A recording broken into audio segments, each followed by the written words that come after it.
Hello, everyone. Good morning or good afternoon. I hope you have a good time. Thank you for joining us with Scott webinars again. Today we have a webinar which is focusing on the natural disaster management in a traditional way. We have speakers from Japan and Australia, and we are going to discuss the traditional ways that local communities have been trying and practicing it to manage their natural resources and make their place a safer and sustainable place to live and to visit. As usual, I'm going to ask the president of Scott, Professor Jafari, to invite us with the opening remark. Professor Jafari, floor is yours. Good morning. Good morning from Spain. Thank you very much for this webinar. I was looking at it again and again today, and the theme of the conference is really excellent and it's put together very well. Actually, every word of the title of the webinar is a keyword: disaster, prevention, community, resiliency, destination management. There are no extra words in it. I mean, it's fantastic word crafting for the title of the conference. Um, I just wanted to offer some remarks on the word disaster, uh, which in this case is dealing with the natural resources. But disaster for tourism, the tourism industry is way beyond that. We experienced one of them just recently, and that is COVID-19. That was a disaster. It paralyzed tourism for 2 continuous years. It's not just disaster in the sense of disease, but also we have earthquake. That's another disaster. Tsunami is another disaster. War and conflict is another disaster for tourism. Economic slowdown is another disaster. All of these have impacts on tourism immediately. Perhaps economic uh, reduction or slowdown would not have impact on tourism immediately, but the rest of them I named, they have impact on it immediately. And it paralyzes tourism right away. And repair of that situation is not easy. So we are talking about some possibilities to use traditional manners to combat some of the disasters that may happen. I also have to add that disasters should not be only considered in the sense of natural resources or natural phenomena. Cultural phenomena could also cause disaster. When we have um, the culture changes from hospitality to hostility, and when tourism moves to over tourism, that is disaster also. And before COVID-19, we experienced that in a number of places that they were dealing with that socio-cultural disaster that tourism has caused by itself and for itself.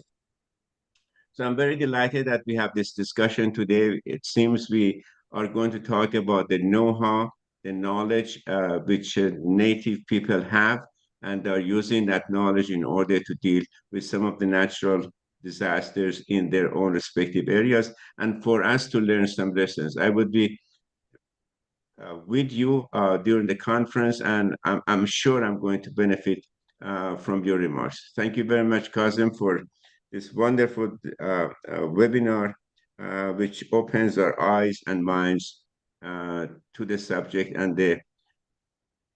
and possibly the things we can do, and whether we can have some plan Bs or not. In some cases in tourism, plan Bs would be impossible. But we should be talking about plan Bs. And your webinar today is all about plan Bs. What sort of things we have to do in order to retard disaster or improve resiliency. So I'm very much looking forward to your discussion. Thank you very much. Thank you, Professor Jafari, for your very comprehensive comment, as expected in the beginning. Yes, we have the communities that have been managing their what we call destination and their environment. As an introduction to the topic, I would like to introduce the Satoyama environments in Japan. And Satoyama, which means the communities living in the mountain. Japan is a mountainous country, and about 70% of the whole country are mountains or mountain forests. It has been managed by people because their livelihood was more associated with their natural resources, and in order to have their own everyday materials that they use to manage the forest and the let's say Satoyama landscape.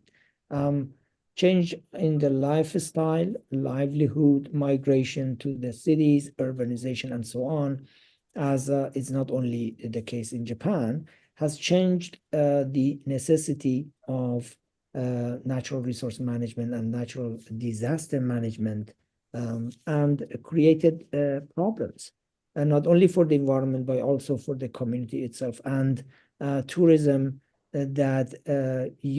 tourism is a user of natural resources, and especially nature-based tourism and ecotourism activities that are sharing the natural resources with community sometimes cause problem for the community.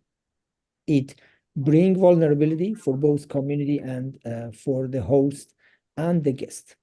So here we are going to discuss a few practices that are from two different countries, from Japan and Australia, and see how they are different and they are similar. We have a number of speakers that I would like to introduce. The first one, Julian.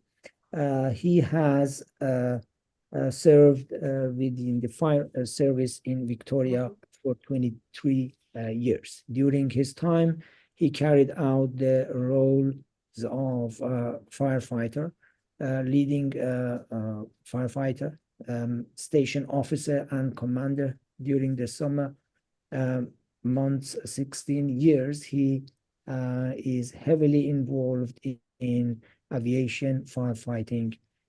This includes aerial intelligence gathering and ground management roles.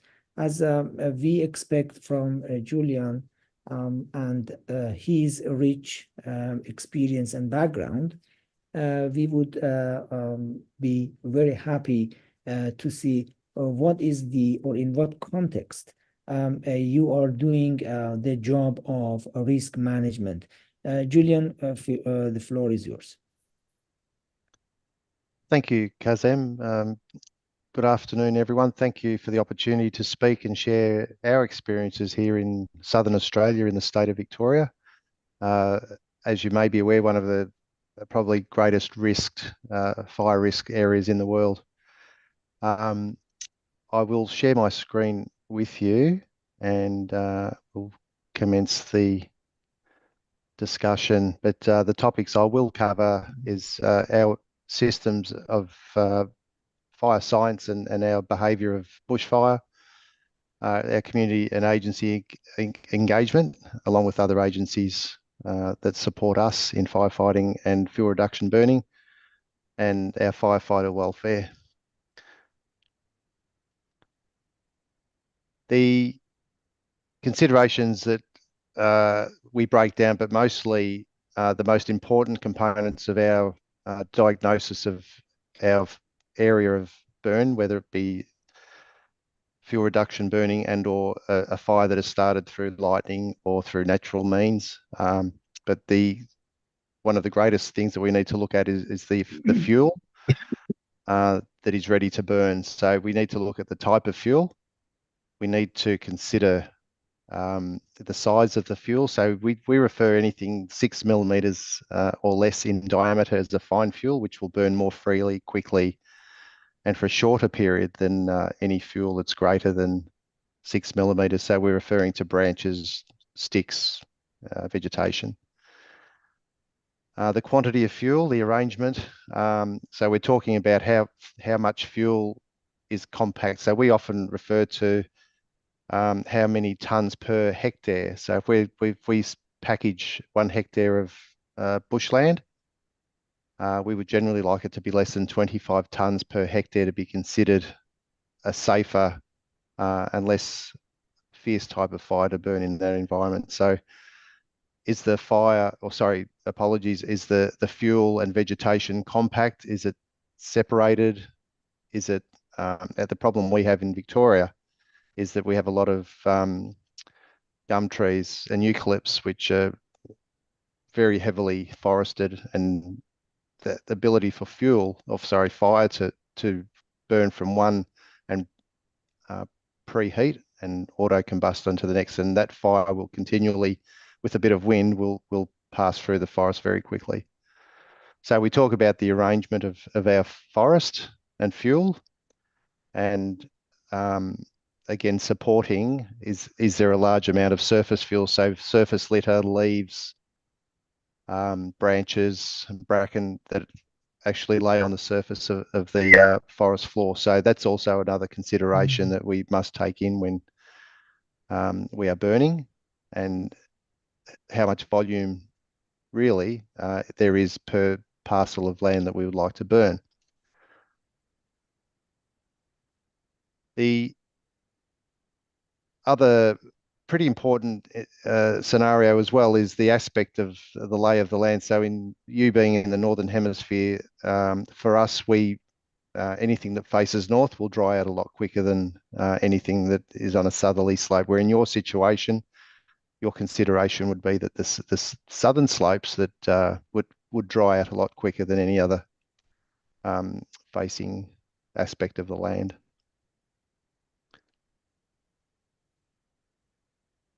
We look at the weather influences on fire. So again, any pre-planning for any burns, the weather has to be taken into account, and this is a very critical component as well.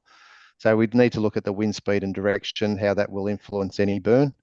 Will that impact on any communities? Will it push the fire into an area that we don't want it to go? So wind strength and direction is very important. We look at anabatic and katabatic winds, and again with Japan, as you said, Kazem, is a very mountainous terrain.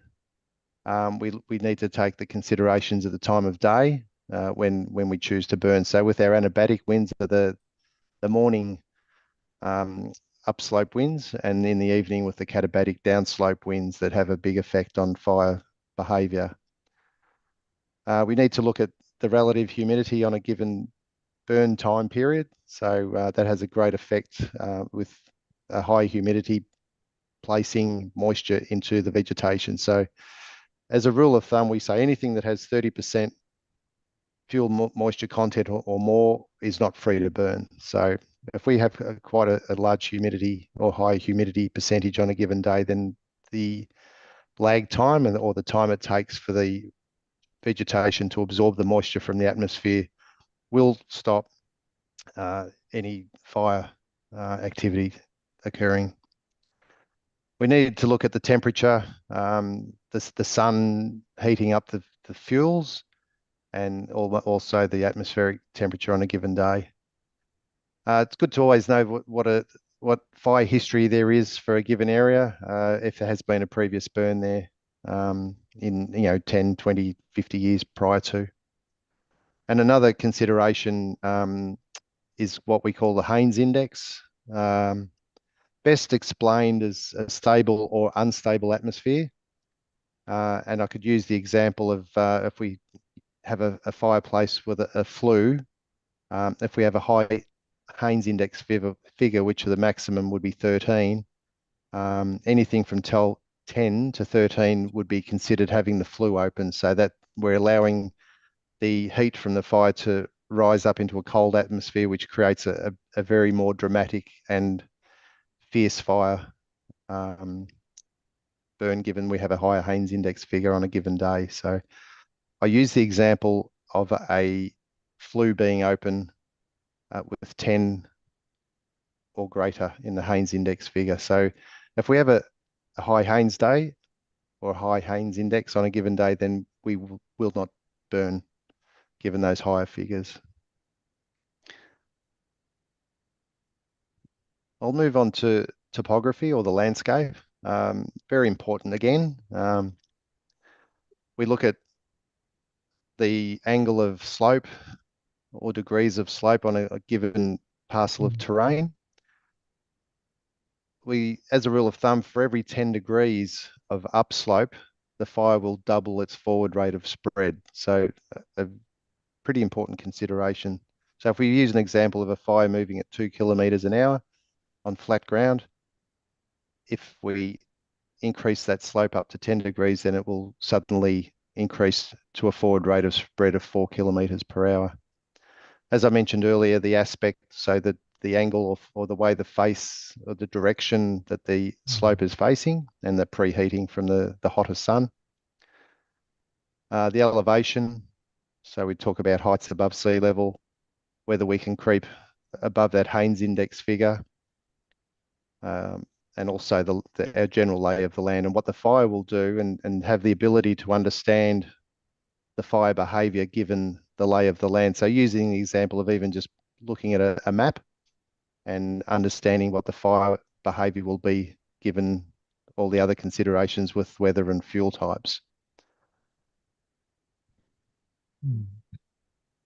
I'll move on to community and agency engagement. So we talk about incorporating any plans. So we'll use an example of burning an area outside of a larger community that may be threatened by a fire coming from a certain direction on a higher fire danger type day.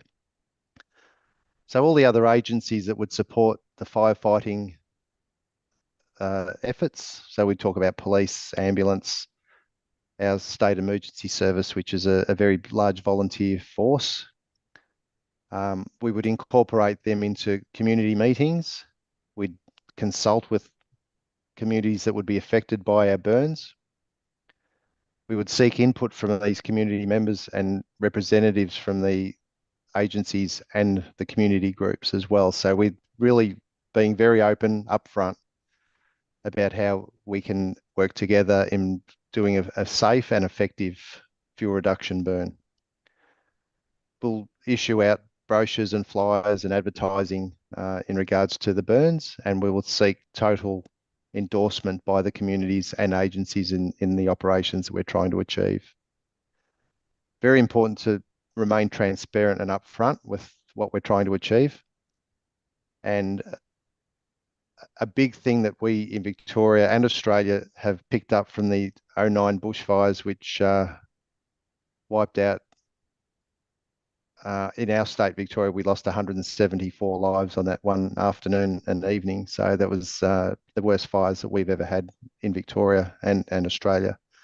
But as a learning from the Royal Commission post those fires, we have put the onus back on the people and the public to be accountable for their actions, be accountable for the knowledge that they have on a given fire day. So that messaging that the fire service puts out to the communities and to the public is offered freely, but it's up to the communities to make the decisions on how they will act on a given day. So on a bad fire day, we have a fire danger scale, and the worst case scenario, we're asking people to leave high risk areas and move into the urban areas on a bad fire day. So we are asking people to be accountable for their actions.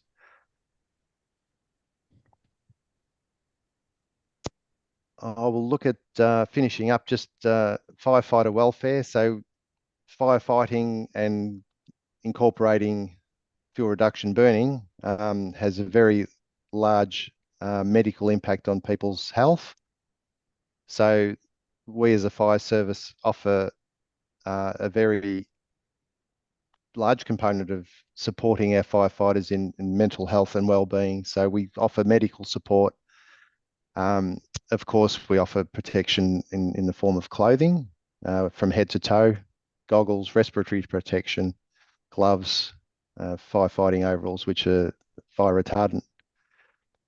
And we are very big on offering a work-life balance. So we don't want people to be, doing 17-hour days in working on the fire ground. We rotate and offer different shifts and swing shifts to relieve people from being overstressed. Training, which is a big component of what we do. So we believe that if people are armed with good knowledge, that will make their firefighting efforts a lot safer.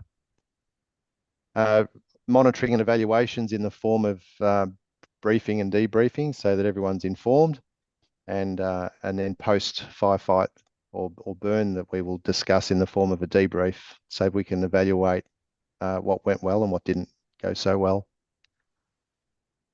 Food, nutrition, hydration, very important, and any post-incident support that can be offered if people are suffering from exposure to things that aren't too well received. And so firefighter welfare is a very important component of what we do in regards to supporting our firefighters on the fire ground and post-fire. I think that's pretty much us covered in Victoria. I'm happy to take any questions or speak on behalf of what we're doing here. Thank you. Thank you, Julian. It's very impressive how people and in your job and your colleagues risk their lives to save life, and that's a beautiful concept. Without any ado, I would like to continue with our next speaker. Let me share the website. I would like to ask Steve, to invite Steve to share with us what is his experience in these 10 years of volunteering with CFA County Fire Authority. Steve has been working for this important job, and during this time he has managed fuel reduction burns preparation, crew leader at regeneration burns and SPZ, Special Protection Zones. His role is to train fire crew in aviation support rules, general fire and heavy off-road fire tanker training, and how to operate specialized equipments at fires and burns. This involves vehicles, mounted flames, throwers, and hand-help drip torches, and self-propelled incendiary flares, SFIFs. At a major bushfire, Steve says, my role includes airbase manager, a crew leader, sector commander, and a leader, So I do not take more time and emphasize on the importance of leadership in disaster management.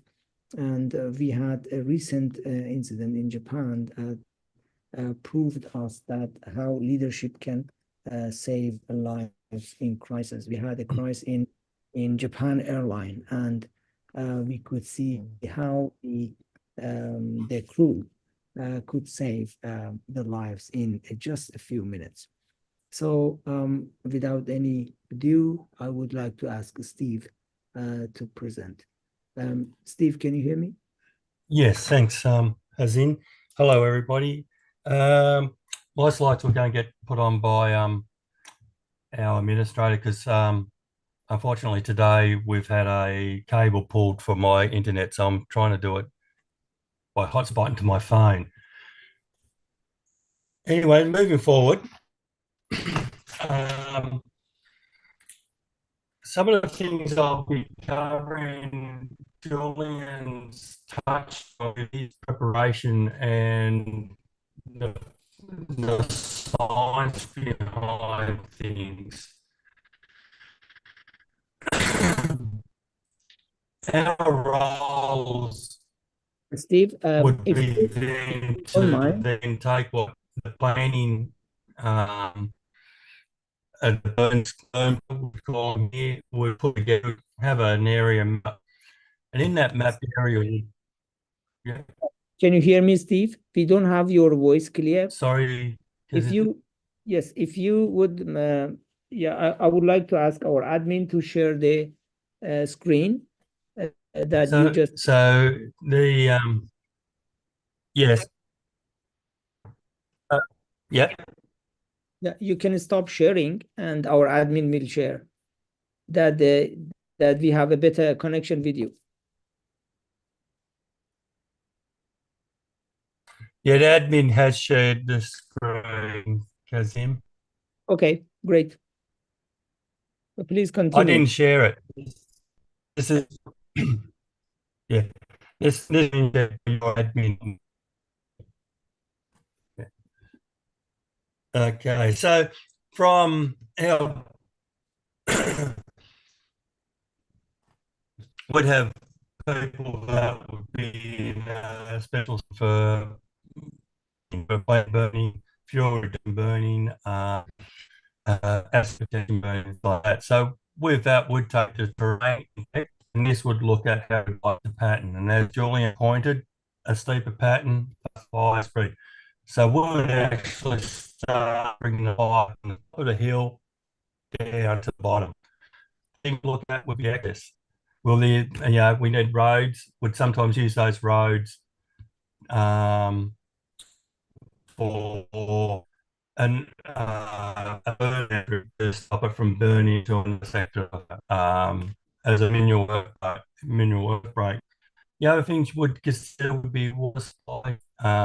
We need it for plugging and things like that because we don't want to, after we're finished doing a fuel reduction burn, don't want to keep going. So we're about 30 metres in from the boundary that we've possibly could get and then move into there.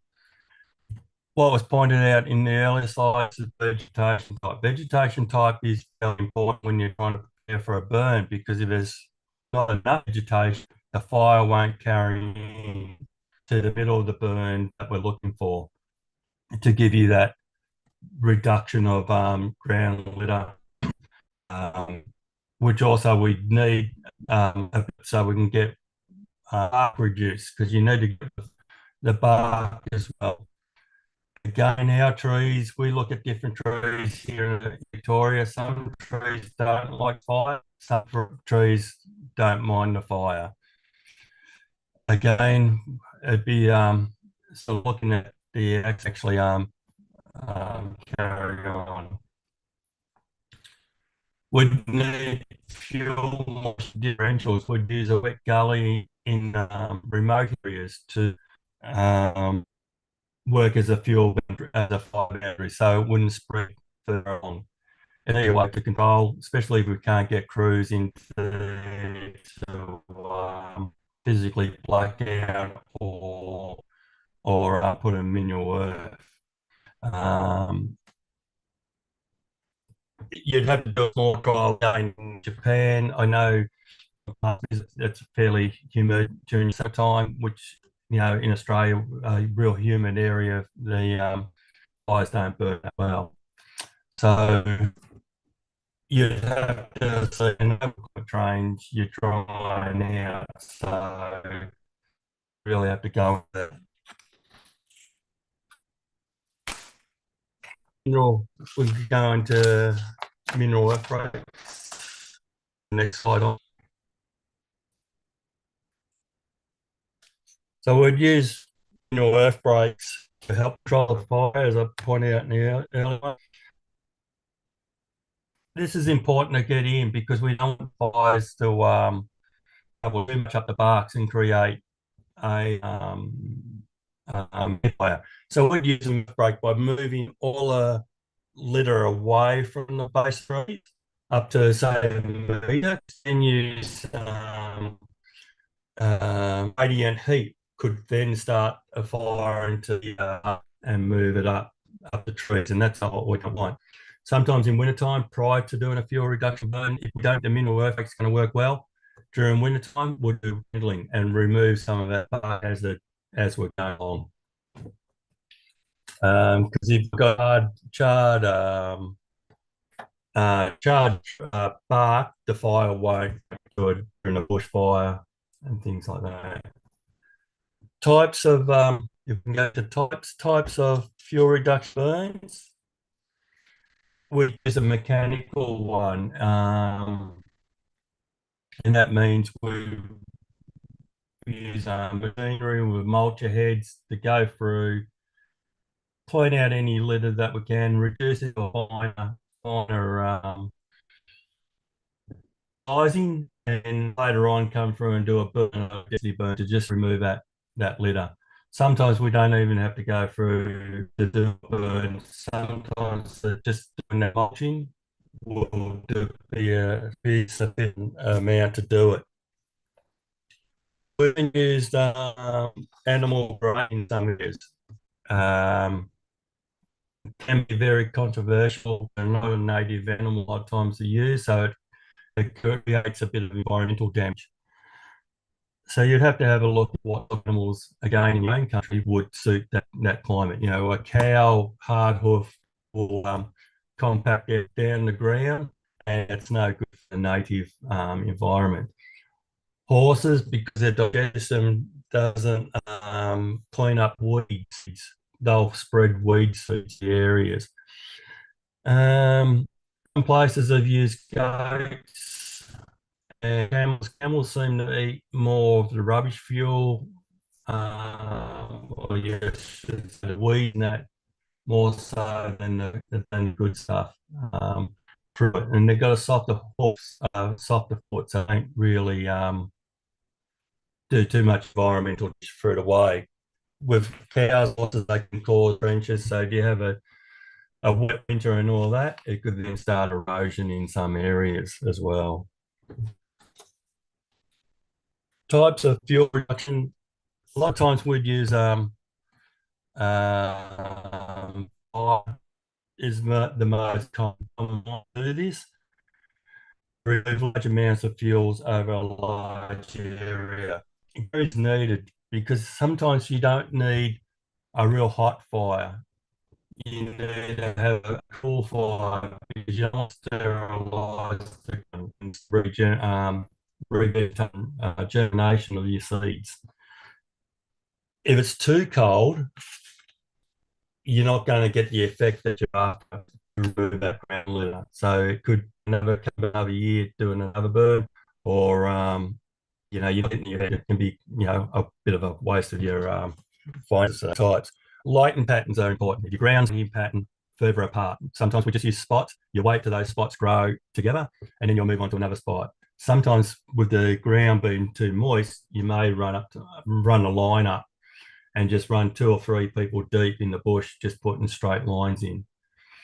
And it's care into doing that, and that's the experience that, you know, your local fire crews would have with the conditions in the area, and that's why it's important working with your local crews. They know the area very well. Equipment used.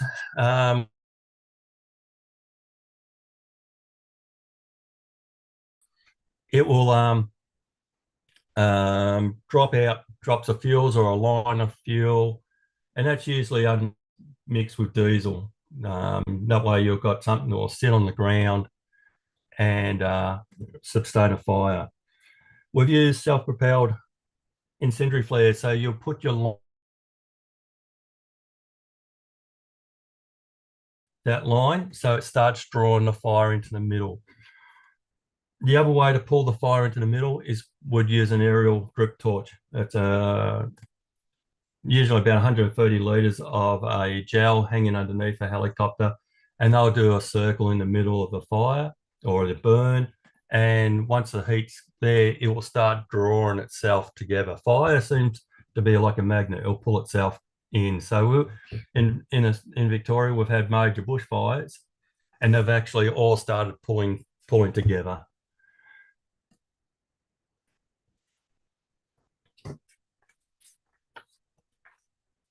There's a couple of types of fuel reduction burns we do.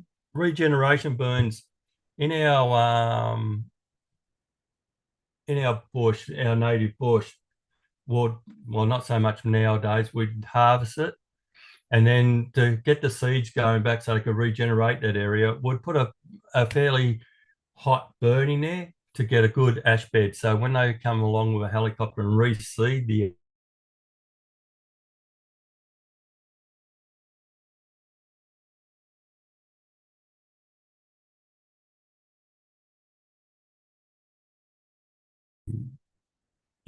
trees that are very rare.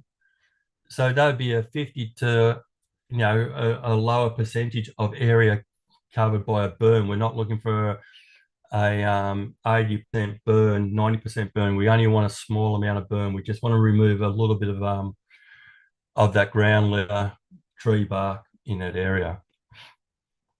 Asset protection burns, a lot of times that's done around towns with they've got a high natural bush around it to try and remove a fast approaching bushfire. The Aberfeldy fires in Victoria a few years back, they did computer modelling, and they modelled the fire going so at a certain speed. What they didn't take in consideration, we had a couple of wet years, we had a lot of long grass in there, so it actually burnt through that area fairly quick, further than what the modelling would predicted, and it surprised everybody. And then the fire came back and started burning up through all the stuff that it didn't pick up on. Ridgetop burning, it's another way of controlling a lot of our harsh areas by wintertime burning, just going along the ridge tops of the mountain range, letting the fire trickle down till it goes out by itself. And that way, when the fire's coming along out of a valley or a gully, it's got nothing to run up a hill at. All the fuel's removed, and then it's not going to spot further down the area, down the track. I hopefully haven't rushed through that too quick for you, and I'm apologising for my internet. As I said, I can't be helped with the farmer down the road putting his fence in. And Julian done a very good coverage of a lot of stuff, and from what Julian spoke about and what we do behind the grounds would marry up. So there's a lot of planning, and sometimes that planning would be 12 months or 2 years in advance, and sometimes we're burn prepping 3 or 4 years in advance, and burn prepping would be doing that mineral earth work around trees and things like that. So I'll hand it back to you, Kazim, and Thank you, Steve. I appreciate your commitment to the webinar, even though you are not in a very well organized internet connection due to your job and your location, and we could fairly understand that the local knowledge and understanding of the type of the bush and trees and the possible vulnerabilities that exist due to the type of natural resources and climate is unique to each destination, and your destination is not an exemption. So without this local knowledge, I think that no destination is safe, and without the involvement of community to manage the destination. We are not an expert of fire and firefighting, but we understand the value of your work. We understand that how you guys are important to safeguard the local community and the visitors together. Our next presenter is from Japan. With very thank to our presenters from Australia, Steve and Julian, I would like to introduce Mr. Usui. Mr. Usui, that was born in 1957, transferred to Tokyo Fire Department from Tokyo Fire Department to Aso Fire Department. Aso is a station in Kumamoto Prefecture in south of Japan, is in Kyushu Island. He was the first member of Kumamoto Prefecture Disaster Prevention and Firefighting Aviation Team. After returning to Kumamoto, he established a mountain rescue system as the first chief of Aso Fire Department's mountain rescue team. Mr. Usui has a wide experience in nature-based visitation and tourism, and I would like to emphasize, and I like this part of his introduction, that is living in harmony with nature and facing a life by providing practical training to leaders, youth leaders, companies and local groups on crisis management methods, and he developed through his experience at rescue sites.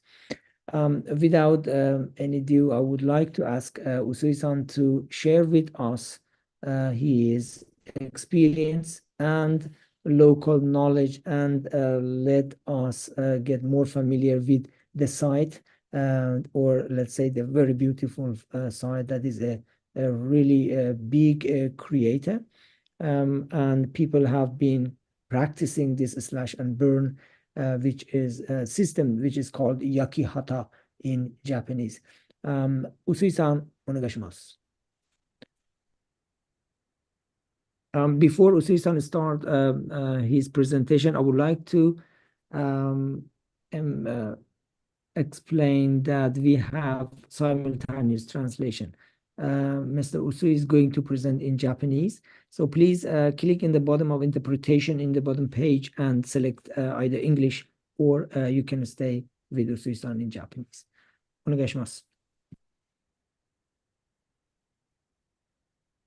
はい、皆さん、こんにちは。私の声は皆さんに届いていますか？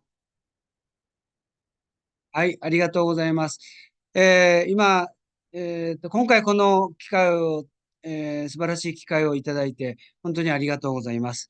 ただ私は専門家ではないので、今私がやっていることをお話ししようと思います。そして、最初に話していただいた、ジュリアンさん、それからスティーブンさんと同じように私も消防隊員でした。はい。そして、少し早く、約8年前に、仕事を辞めて、トレッキングガイド、アクティブネイチャーガイドを始めました。そして今日は、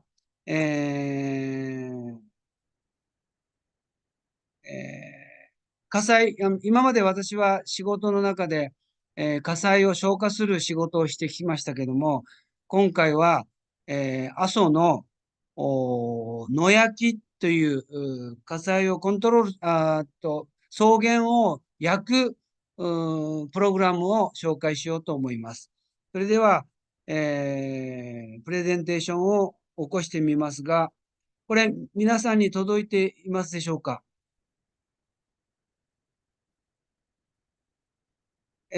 すいません。通訳の方、いかがでしょうか？届いてますでしょうか？まだ届いてません。はい。では、声はじゃあ届いているということですね。はい、わかりました。これではいかがでしょうか？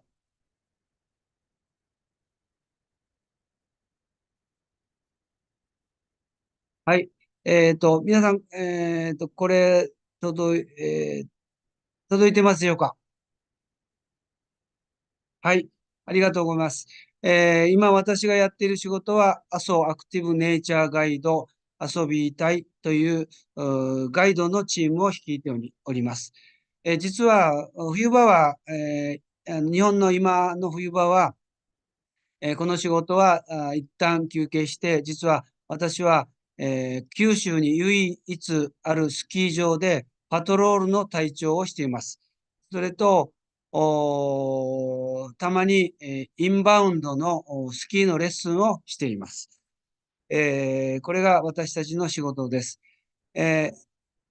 これが、阿蘇のカルデラの外側、北側なんですけども、を走る、マウンテンバイク、電動アシストマウンテンバイクで走るアクティビティを展開しています。実は今、このバイクが通っているところが、先ほど火災の消火の時にも出てきました、防火帯、阿蘇ではワチと呼んでいますが、防火帯を活用しているものです。通訳の方、このくらいの速さでも大丈夫ですか？はい。では続けていきます。これが防火帯です。画面に向かって左側の草原を燃やします。右側は、燃やしてはいけないエリアです。その真ん中、つまりここが防火帯です。今、この男性が歩いているところが防火帯です。下の方の草原を燃やします。画面には映ってませんが、右側が、森林地帯ですので、ここの間を秋に草を刈って、火をあらかじめ、草を燃やしておきます。そして2月、3月になると、この草原が枯れますので、この草原を燃やす。これが、防火帯を歩いているところですが、奥の方に森林が見えますが、右の方の下の方が火を燃やすところです。なぜ燃やすかというと、もう皆さんご存知かと思いますが、一つは、燃やすことで新しい草を芽吹かせて、放牧している牛や馬の餌となります。もう一つは、まあ、高さを大きく3つに分けるとします。短い柔らかい草は放牧の牛が食べる。中ぐらいの中層と言いますが、ミドルの高さの草は、買って、集めて、冬場の牛の餌にします。そして、高い、草、茅とも言いますけれども、これは、日本、世界にも、特にヨーロッパあたりにもあると思いますけれども、屋根とか壁を作る、茅葺き屋根、皆さん、日本の白川郷とか京都とかいうところの古い伝統的な建物が、茅でできていることをご存知かと思いますが、そういうところに阿蘇の茅を出荷しています。そのために、この、野焼きという作業を行います。防火帯を登るアクティビティを行っています。これが野焼きです。野焼きをすることで、さっき言いました、新しい草が生える。そして、きれいな草が取れる。そして、それで、原生林化することを防ぐという役目をします。これは、この時代ですと、観光客に緑の草原を見てもらうということにも役立っています。考え方がちょっと、確かに自然のものを人工の力で人の手で燃やすということについてはいろんな意見があるかと思いますが、阿蘇ではこれを1000年以上続けていますので、私もこの地元の一人としてこの野焼きに参加しております。これが野焼きをするスタッフと地元のコミュニティの代表者との挨拶の風景です。これが私たちのガイドスタッフと実は環境省のスタッフもここにいます。このようにして火をつけていきます。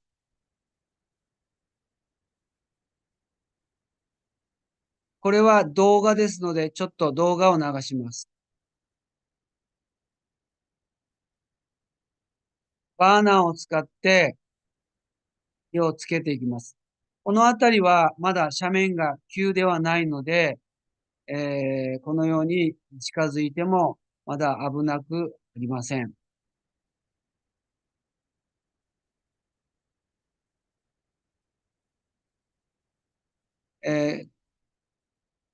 これが火をつけた後の写真です。勢いよく燃え上がっています。先ほど私は、消防の仕事をしていたと言いましたが、実は、この時期はヘリコプターで消火の作業をしていました。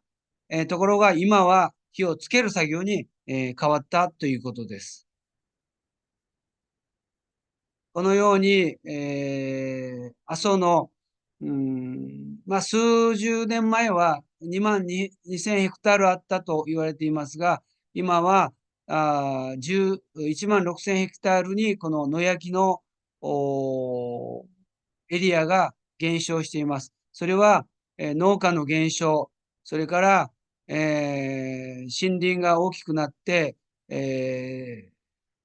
危険箇所が増えたということで、野焼きのエリアは減ってきています。このように谷間にもつけていくんですが、非常にこの作業が大変であり、危険であるために、今、中に入って火を谷の下の方からつけていますが、非常に危険な作業です。そこで、去年、今年、来週、あと2週間後ぐらいにやるんですけども、こういったのをちょっと試してみました。ファイヤーボールを作って、これを飛ばします。これは私です。飛ばして向こうの尾根に火をつけていきます。そうすることで、手間とか危険性を、リスクを少しでも減らそうという、試みです。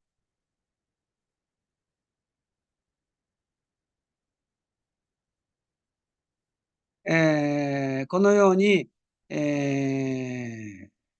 の両脇を車に乗ってつけていったりすることもあります。これも動画です。非常に大きな音は出ていないかもしれませんが、こうやって熱い作業です。向こうの山の方にも木が入っています。ここあたり見渡す限り野焼きをするエリアです。しかしこれもごく一部のところです。はい、以上でございます。これは私のプロフィールです。今こういった仕事を活動しながら、草原を守るということで、人為的に火をつけたり草を刈って、この右の上にある写真のように、緑の草原を作っている、守っているという、少し日本国内の他の国立公園と草原、守る形態が、少し違うような、この阿蘇九十国立公園の草原の維持の仕方であります。以上です。お返しします。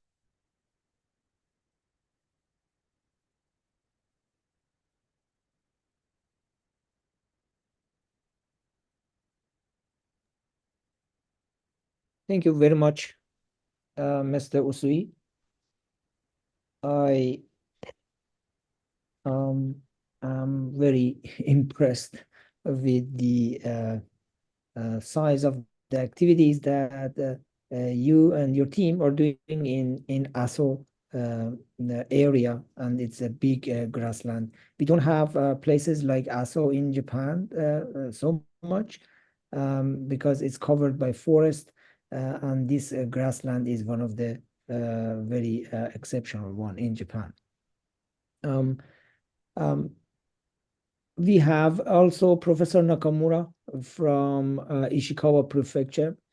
Professor Nakamura has been working in management of Satoyama landscapes in Japan. Not only Satoyama or the mountainside, but also the coastal area. And he is originally from academia, the vice president of Kanazawa University, and also our advisor in Scott webinars. So I'm going to start the panel discussion here right away, because we had already the videos and we had the discussion from the management side, or let's say the nature management.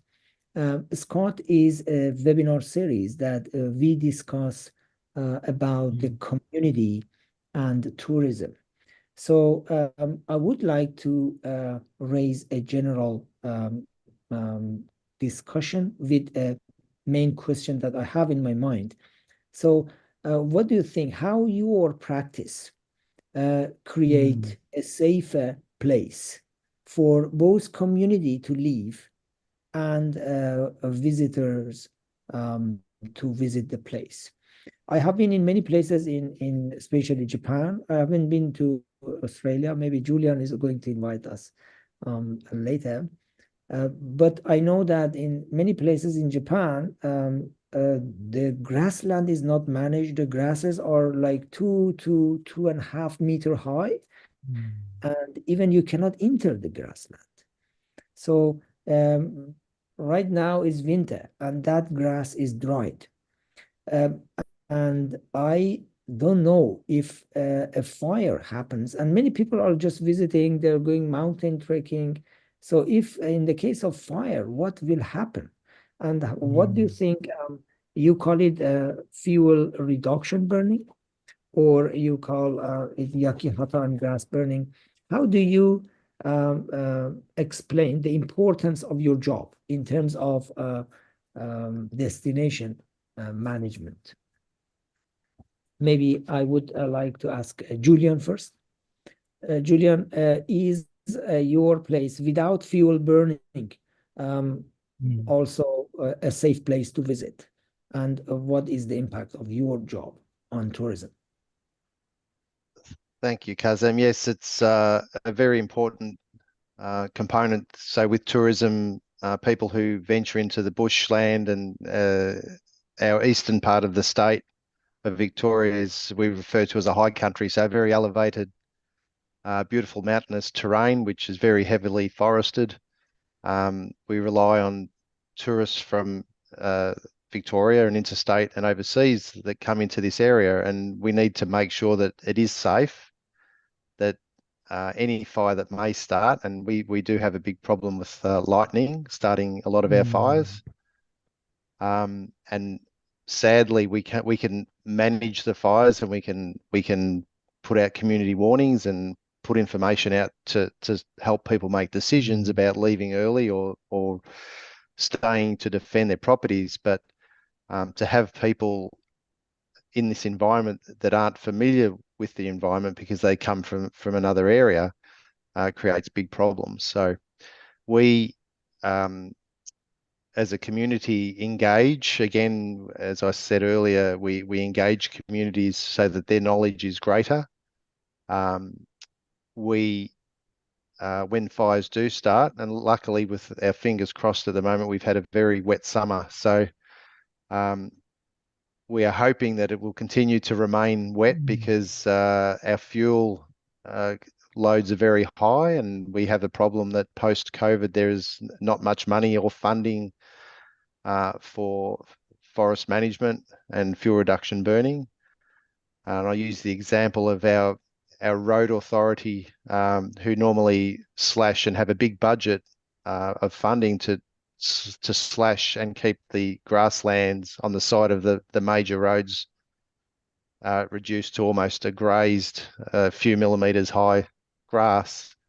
That's not happening at the moment because there is no funding. So that is a good reason at the moment that we are generally wet and the moisture content of our vegetation is quite high. So at the moment we have our fingers crossed. So leading into the future over the next few months, if it continues to rain, we might get away with a very quiet fire period at the moment. The visitations, I think, are down this year. I live in a coastal community that relies heavily on tourism, and speaking to other areas, the tourism figures are down quite considerably because, again, the cost of living and social pressures at the moment are keeping people at home. Our fuel is very expensive, and I'm sure it's probably reflected in Japan as well. The issues that we see are probably the same, I'm guessing, in Japan. We do have an obligation to manage our public land and our forested land to protect tourism. And it's in our interest to have people visit communities and visit towns away from our major capital, Victoria being Melbourne. So we encourage fuel reduction burning as much as possible in these areas.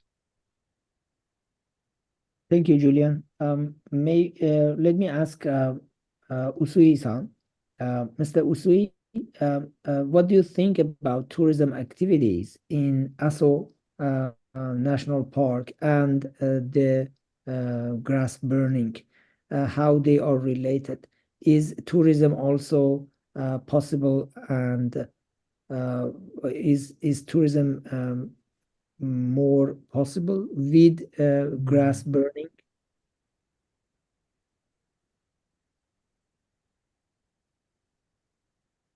はい、阿蘇に来るビジターの人は、阿蘇の草原がどういった形で守られているかっていうのはほとんどご存じない方が多いです。つまり、阿蘇は木が少ない。例えば、阿蘇の山を見たらなんで木が少ないんだろうというふうに考える人は多いんですけども、それが、1000年以上続く野焼きによって維持されているっていうのを、なかなか、伝える、我々の努力っていうのも、必要なんですけども、それが少ない。どういったふうに理解されているかというと、火山があるので、木が生えないんだろうというふうな理解の人がほとんどだと思います。そういった中でアクティビティを通すことで、実はこれは、先ほど言いました、放牧のためであり、原生林化を防ぐためであり、もう一つはもう今まさに観光資源でもある。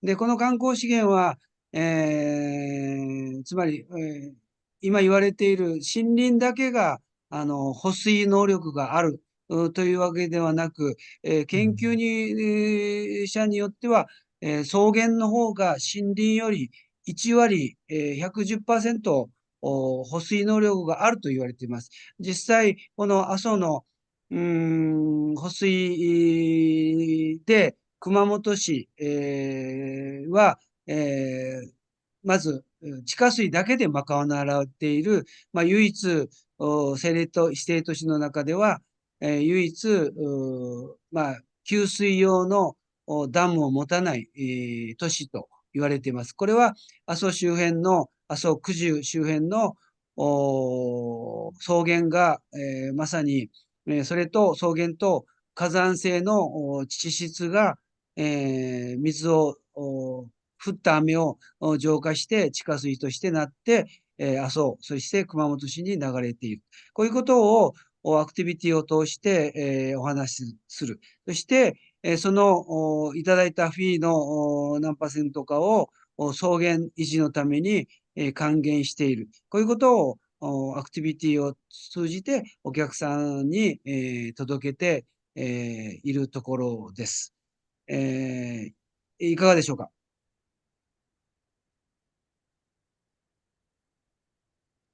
Thank you very much, Mr. Usui. Yes, I understand that how you are promoting culture of natural resource management, and this practice as a tourist attraction, it brings awareness and introduce the destination.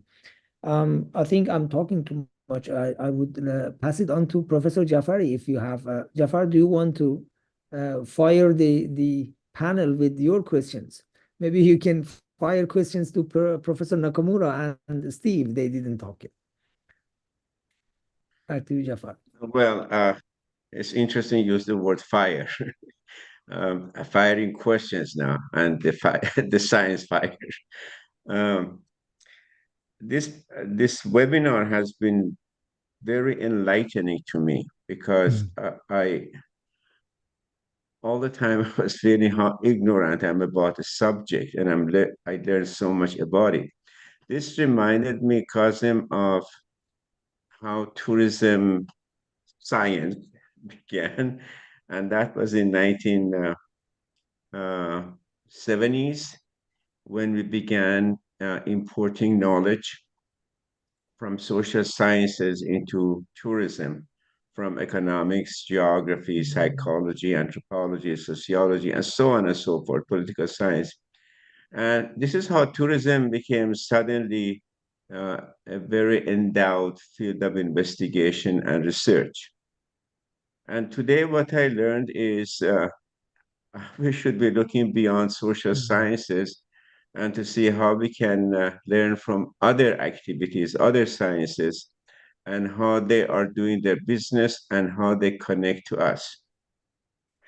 Just as an example, I had a limited understanding of the word fuel, and my vocabulary, my understanding of it really increased.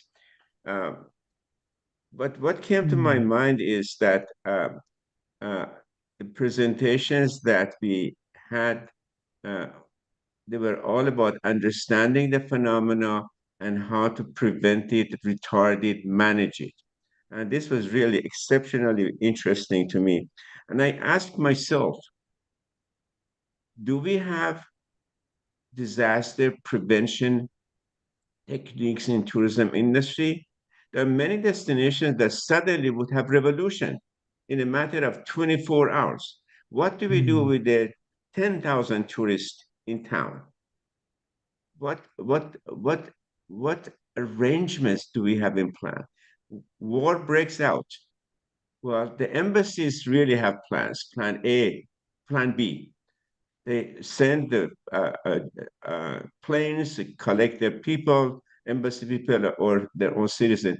But what do the destinations have in mind if a disaster of any sort, revolution, fire, earthquake, whatever it might be, take place? And I was thinking about that. I cannot think of any destination that has this plan B. I know it's not something that happens very often, but I learned today that we need to have the plan in case it happens. So I simply want to say I was a very good student today in learning from fields that are a bit outside of our field. And when I think it was uh,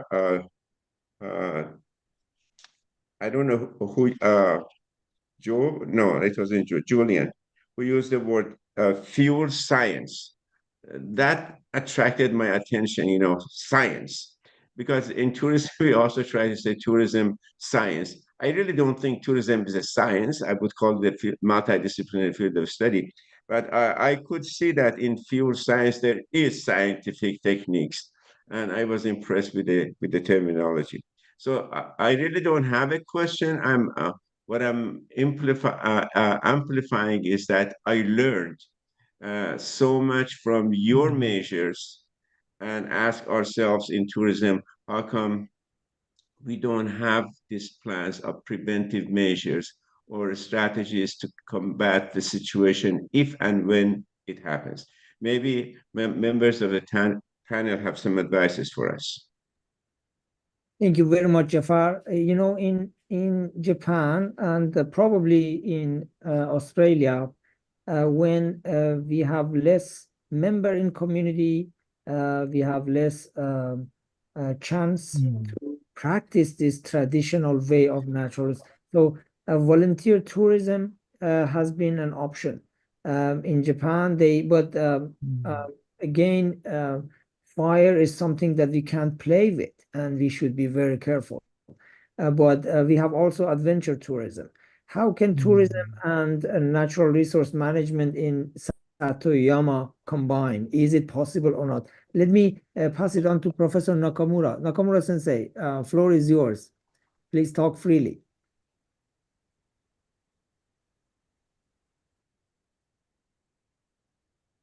じゃあ、一言、少しお話ししたいと思います。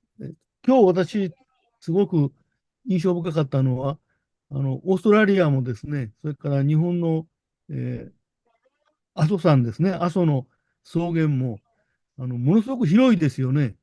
広くって比較的平坦でですね、それで、そこに大きな草原があって、火を使って、再生をしていくということをされてるわけですね。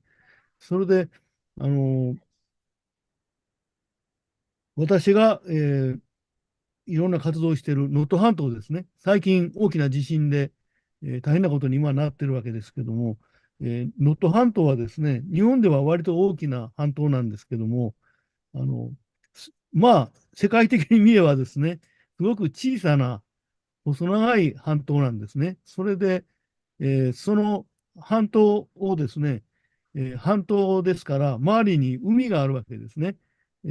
半島の陸地は、農業をしたりですね、それから炭焼きをしたり、林業をしたりですね、そういうふうにして、農業では水田を作ったりですね、それから畑を作ったり、それから斜面にですね、棚田を作ったりですね、して、ものすごく小さな区画ごとにですね、場所を使ってたわけです。それで、陸地と海が近いですから、海では、魚を取ったりですね、して、農業をしてる、農業をされてる、人がですね、同時に漁業も小さなスケールの漁業ですけどね、両方してるわけです。ですから、能登半島は世界農業遺産に認定されておりまして、能登半島でですね、優れた景観があって、それで、そこで農業を体験したりですね、漁業を体験したりしながら、風景を楽しんでですね、それでただ見て歩くだけじゃなしに、いろんな地域のコミュニティの活動に参加するような、そういうツーリズムが今、発展しつつあるんですね。しかし、そこに大きな問題があります。それは何かと言いますとね、人口がどんどん減ってるわけですね。高齢化して減っています。それで、今回地震でですね、大きな被害が出ているのは、高齢化して人口が減っている、そういうコミュニティに大きな地震が襲いかかったわけですね。例えば、高齢化率、65歳以上の人口はですね、50% 以上が65歳以上の人なんですね。それが散らばって、半島の中に住んでいます。ですから、小さな集落が点在しているわけですね。それで、昔は農業とか林業してですね、きめ細かく使ってたわけですね。ところが今、農業をしている場所が少なくてですね、それで、それ以外のところが管理ができないわけですね。高齢化と人口減があるわけですね。ですから、使われなくて管理できない場所がですね、草原じゃなくて、どんどん森林になってしまってるわけですね。森林になって、管理ができない。それから、人工林としてですね、造林地として、針葉樹、杉ですね、杉を植えたら、森林もあちこちにあるんですけどね、それもちゃんと管理ができないもんですから、大きくなってですね、それで木を切るような、木を切って、繰り返して使うことができなくなってしまっているわけです。ですから、ところどころにしかですね、管理した、水田とか、林がありません。それで、それ以外にですね、草原じゃなくても、木が大きくなって管理できない場所がたくさんあるわけですね。それで、そういう場所をですね、木を切ったり、あるいは草を刈るっていうふうな作業がね、人口が少なくって、高齢化が進んでいますから、そういう作業ができないんですね。それがものすごく大きな問題になっています。ですから今日見ましたらね、火を使って、コントロールしてるわけですね。余計なものを、木を切って、木や草を切ってですね、それを上手にコントロールしながら、火を燃やしてですね、それでそこを、フレッシュな草が生えるようにしたりですね、してコントロールしています。しかし、能登半島では場所が狭くって、小さなスケールで、いろんなですね、モザイクがあるわけですね。ですから、大面積で、草を燃やすことはできませんけどね、火を上手に使ってですね、環境をコントロールすることはできると思うんですね。ですから、小さな区画ごとにですね、上手に、火を使って、場所を燃やす、そこに、フレッシュな草が生えて、そこを小さな牧場を作ったりですね、それから、畑にしたりですね、できるわけですね、焼き畑ですね。だから、狭いところでは、小さな単位で火を上手にコントロールしてですね、それで、できるだけ、新しい土地の使い方をしますね。例えば、小さな牧場を作るとかですね、そんなことは可能だと思いますね。それから、炭焼きをするための特別の、多くの樫の木ですね、植えて、それで、品質のいい炭を作るとかね、なんかそういうふうなアイデアはあると思いますね。ですから、火を上手に使って環境をコントロールする。そういうふうなヒントをもらいました。しかし、初めに言いましたように、能登半島は狭いですから、オーストラリアとか阿蘇のようなですね、大規模な火を使うことはできないんですね。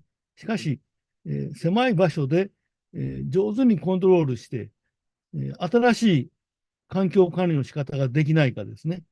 それでフレッシュなグリーンが生えてくるわけですから、それは、観光ツーリズムにとってもですね、大変きれいな場所になる、美しい場所になるんじゃないかと。今日はそういうヒントをいただけて、私は大変勉強になりました。風間先生、呼んでいただいてありがとうございます。Thank you very much, Professor Nakamura. Just a quick comment. You mentioned about agriculture, and we discussed and emphasized on the importance of traditional life. So I know in Japan and Australia we have a lot of grazing. In Japan, I heard about that the cows, for example, one cow or keeping one cow in a natural way of grazing can manage 1 hectare of grassland. So, so this is another type that maybe attract more tourists because of the productions of the animals and the lifestyle. And yes, I think we have a lesson to share, that going back to a natural way of life and more associated life with nature, rather than concentration in production of grass and feeding the animals with the concentrated feed that we and concentrate animal in a small place that they put them in a risk of fire with the methane gas and so on. So we have to be more nature friendly. I see Steve is very quiet. Steve, you have been both in Japan and in Australia. What are the similarities and differences that you saw, Steve? Can you hear me? Yes, yeah. Can you hear me? Because Yes. I just have been dropping in and out a little bit. Look, I'll go back to when Julian was talking, and you're talking about how to control tourists in tourist areas. I'll start from there first. Mount Asaso, yeah, with Sleeping Buddha last year. Very, very beautiful area.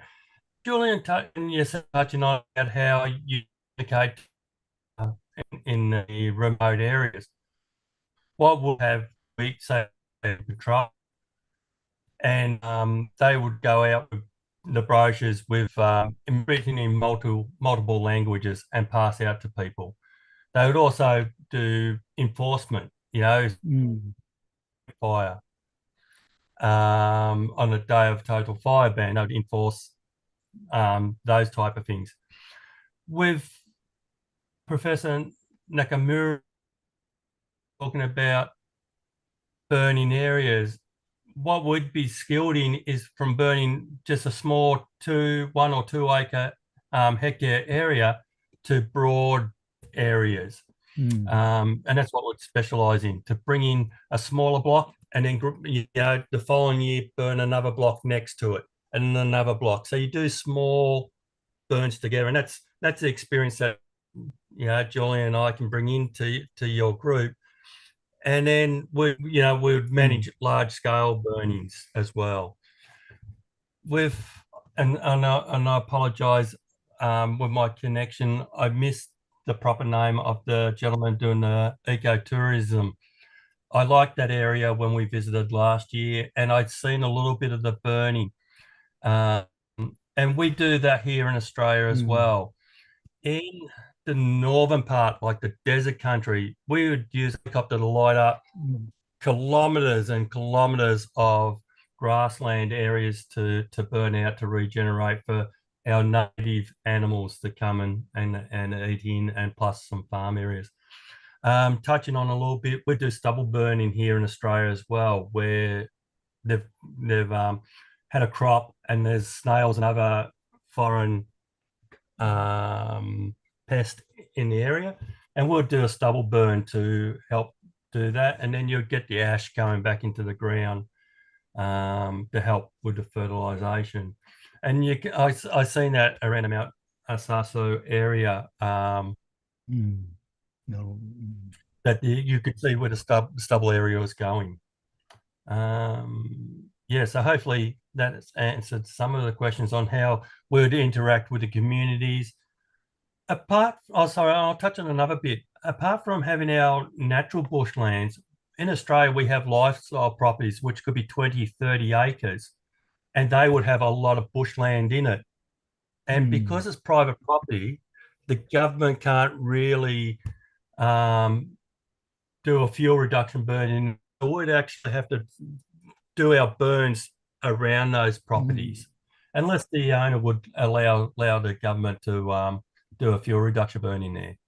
So we also have land you've got to manage, and then you've got the private land that you've got to try and manage in some way as well. Oh, fuel.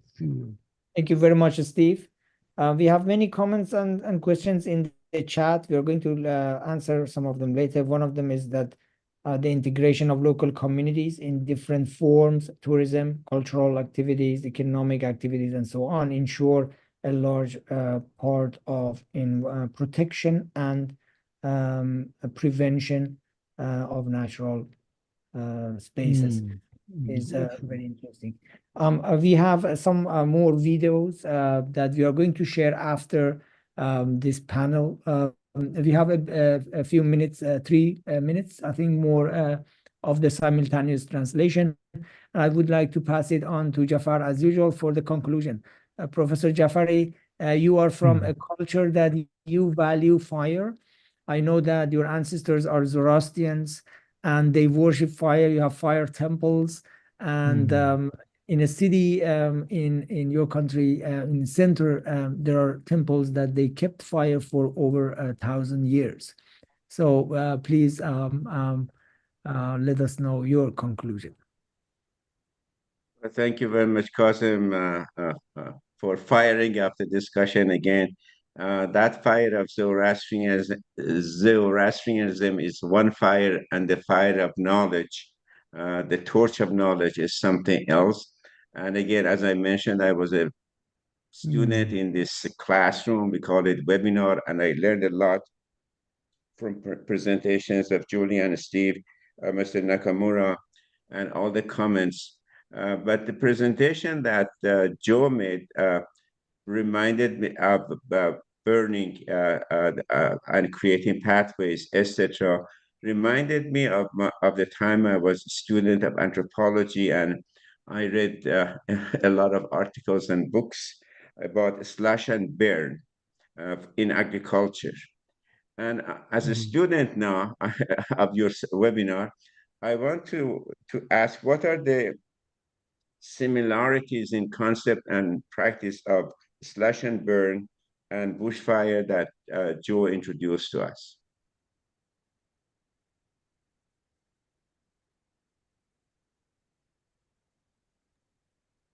Thank you, Jafar.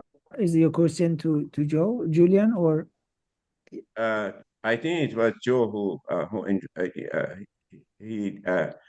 was burning the pathways for bicyclists.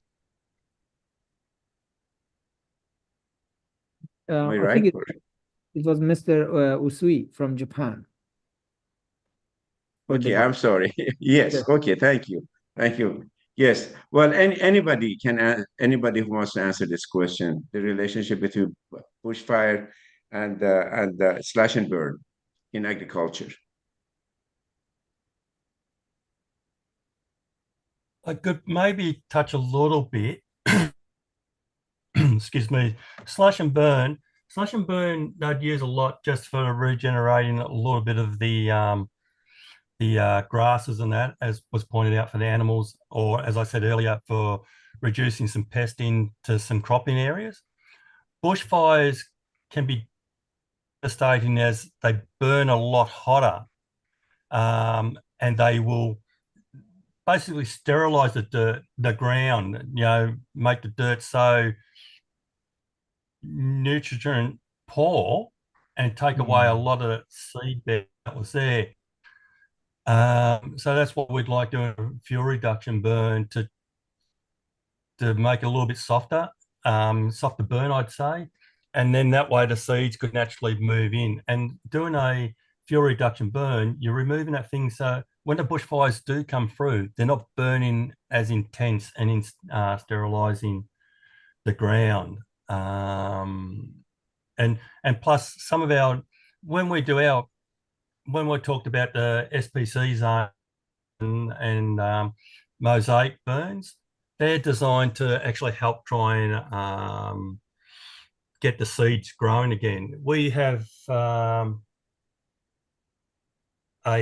Banksia tree down along the coastline. They need a good burn every couple of years to get the seeds out of them to go, or else we've got areas here along the coast, they're actually dying off because they haven't seen a burn or a fuel reduction burn. So we're not getting that seed out to regenerate and go for it. And again, those burns are a soft burn, but the Banksia tree and will sort of explode or give out a really hot heat, and that's how I believe it gets the seeds out, and so they can start regenerating the burn. Hopefully that's helped a little bit. Thank you, Steve. Jafar, I want to add also one fact or information, additional information to comment that probably the United Nations Food and Agriculture Organization has started a new initiative of agriculture heritage. And within that sites in Japan, we have a site in Miyazaki Prefecture that they cut down the forest in a rotation. Let's say one small part of the forest is cutting, they cut it down, they burn it, and they start growing beans and other type of vegetables. And after 4 or 5 years of cultivation, they return it back to the forest. They do not use any fertilizer because the forest and the leaves that has been there for for a few decades give a very good fertile soil, and they refresh the nature. And this practice has been there for years. When they cut the last part of the forest, the trees that was planted in the first part now are 20, 30 years old, and they cut the tree and then again.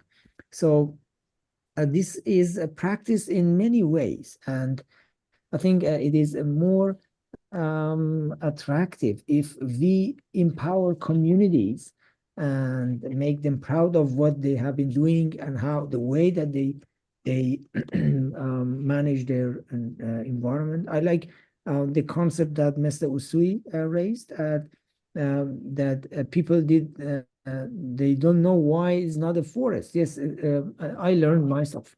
Many people think that it's because of the is a volcano area, but actually it's not, because people are managing the grassland, and this managed site is associated with traditional knowledge. I think we have been talking, and this discussion has been going on for 90 minutes and on. We have 2 videos from Australia that we haven't shown this. We are going to watch the videos. We don't have any more translation, unfortunately, but we can continue if you have any question after the video. We are going to also invite you to watch Scott webinars in our video library. You can access all of more than 80, if I'm right, 86, 7 webinars in our video library, and it is free access for anyone. Any more comment or question? Jafar, back to you. Thank you very much. Everything has been covered. I learned a lot about renewing nature, even the examples that you use, Kazim, right now. Renewing using cycles for nature to renew itself. While nature can be burned and it can be saved eventually, as an anthropologist, I wonder if the other environment, which is called culture, if the culture is burned and ruined, whether we can renew it. So the nature can be renewed maybe, but culture cannot. I know this is not a subject of this webinar, but it's a question that comes to my mind, that we have developed techniques for renewal of nature and management of nature, but we don't have any strategies for renewal of culture, because if culture is burnt, it cannot be revived anymore. Thank you very much, Jafar. As expected, very deep point. I have one more question that I do not want to just leave it without answering. This is about the resilience. I think is Miss Najafi is asking that if is a general definition or measure about the resilience. If I want to answer this question, resilience means the power of community to bear with the shocks or the impacts that comes from outside, with by all means. Fires, earthquakes, climate change, droughts, they have been there. And what we see now, they are the communities that they sustain their livelihood and their environment throughout all these pressures from outside. Yes, we do have definitions. We have plenty of literature, and we have criteria. We have indicators for resiliency, but we cannot generalize it to all communities because the nature of resiliency depends on where and the type of natural resources and the, let's say, the social, natural, economic, and human resources that is available in places. I know this can be continued, but we have to stop. And I would like to ask Scott admin to show the videos while we watch. And if you want to leave due to your schedule, you can leave in between. Thank you very much. I would like to thank all of you again. And the recording of this webinar will be available in a few hours in Scott webinar video library. Thank you very much. Admin, Thank you. Thank you. Thank you.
Thank you.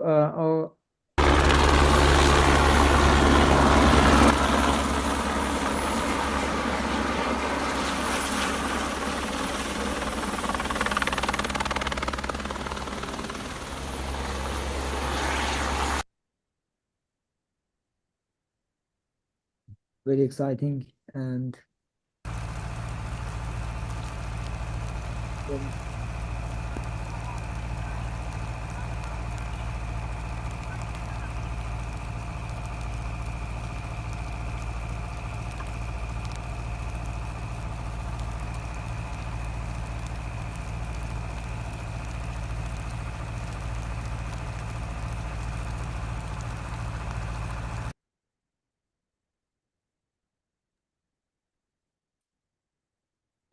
at the end of the webinar, living in harmony with nature, and let's hope that we humans also live in harmony with each other.